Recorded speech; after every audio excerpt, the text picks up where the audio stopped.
ఆయన పైన పడిపోతారు, ఆ కారు ఎక్కేస్తారు, అంతా అంటే కావాలనేనా? ఇదంతా కావాలని చేయించుకోవడమా? అదంతా స్ట్రాటజీ. అదంతా అదొక రాజకీయ కేలీనండి. ఉమ్, కొంతమందికి రక్తం చూస్తే భయం అండి, కొంతమందికి రక్తం చూస్తే ఇష్టం అండి. ఇప్పుడు జగన్మోహన్ రెడ్డి గారికి పువ్వులు అమ్మాయిలను చూపించండి, కాస్త ఆవేశం తగ్గిద్దాము ఏదో సినిమాలో చెప్పినట్టుగా. ఆయన ఎప్పుడు కూడా పువ్వులు చూడ్డు, అమ్మాయిలను చూడ్డు. మరి అట్లా గుచ్చుకుంటూ పోతే నెత్తిరే కదండి చూసేది. ఒక మాట ఏంటంటే పవన్ గారు చివరిగా, ప్రభుత్వాధినేతల పరిపాలన ప్రజల కళ్ళల్లో నుంచి చూడాలి, వాళ్ళ కళ్ళల్లో నుంచి చూడకూడదు. ప్రజల కళ్ళల్లో నుంచి చూడాలి, ప్రజల ఆశల్లో నుంచి చూడాలి, ప్రజల బతుకుదిరువులో నుంచి చూడాలి.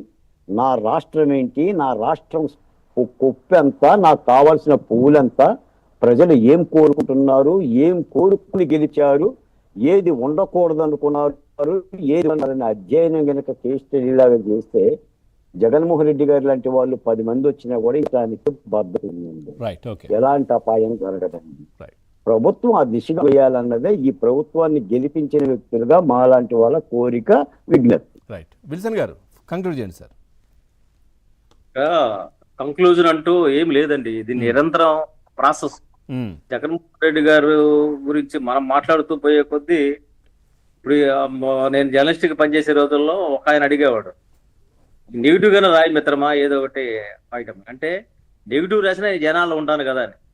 జగన్మోహన్ రెడ్డి గారు ఏంటి, మామూలుగా ఆయన ఎవరిని చంపకుండా పోతే ఆయన గురించి పట్టించుకోకపోవచ్చు, అక్కడ పోయి రపరప అనడము, లేకపోతే రపరప తప్పేంటి, ఏది ఏ జాతర, గంగమ్మ జాతరలో రపరప తప్పేంటి, మా వాడు రపరప అంటే రెపరెప, రప్ప అంటే నరుకుతామని అర్థం. అదే అదే అదే వాక్య గట్టిగా పావొత్తి ఇవ్వండి. అదే చెప్పేది. రప్ప రప్పలే ఆయనకి ఏదో ఒక విధంగా న్యూస్ లో రావాలని జగన్మోహన్ రెడ్డి గారి ఉద్దేశం. ఆ పార్టీ ఛానల్ గడ ఏం చేస్తుందంటే, ఇప్పుడు మీరు చూడండి, అంటే ఇవన్నీ ఇక్కడ చర్చ ఉందండి ప్రజల్లో. అమరావతి మహిళా రైతుల గురించి మాట్లాడితే A1 గా కొమ్మినేని, A2 గా కృష్ణరాజు పెడితే, A3 గా ఛానల్ పెట్టారు. ఆ ఛానల్ సంబంధించి పార్టీ గారిని కానీ, లేకపోతే ఆ ఛానల్ సంబంధించిన ఎడిటర్లు కానీ ఎవరిని కూడా అరెస్ట్ చేయలేదు, విచారణ గట్టి పిలిచినట్టుగా నాకైతే దాఖలాలు లేవు. ఇది ప్రజల్లో ఉంటుంది. ఇప్పుడు కూడా ఏంటంటే A1 వదిలేస్తే, A2ను వదిలేస్తే ప్రజలు ప్రశ్నిస్తారు. ఖచ్చితంగా హోంమంత్రి అయినా సరే, ముఖ్యమంత్రి అయినా సరే, భారత ప్రధానమంత్రి అయినా సరే ప్రజలు గమనిస్తున్నారు అనేది ఖచ్చితంగా మనం దృష్టిలో పెట్టుకోవాలి. అందులో సందేహం లేదు. మనం ఒకసారి సెక్షన్ పడిన తర్వాత ఆ సెక్షన్ వ్యక్తులు పిలవాలి, పిలిచి మాట్లాడాలి. పిలిచి మాట్లాడకపోతే రాంగ్ మెసేజ్ పోతుంది. కాబట్టి అలాంటి విషయాల్లో ఇప్పుడు ఒకటండి, ప్రభుత్వాలు మారుతూ ఉంటాయి. ప్రభుత్వాలు మారడం ఇప్పుడు కొత్త విషయం కాదు. ప్రభుత్వాలు ఒకే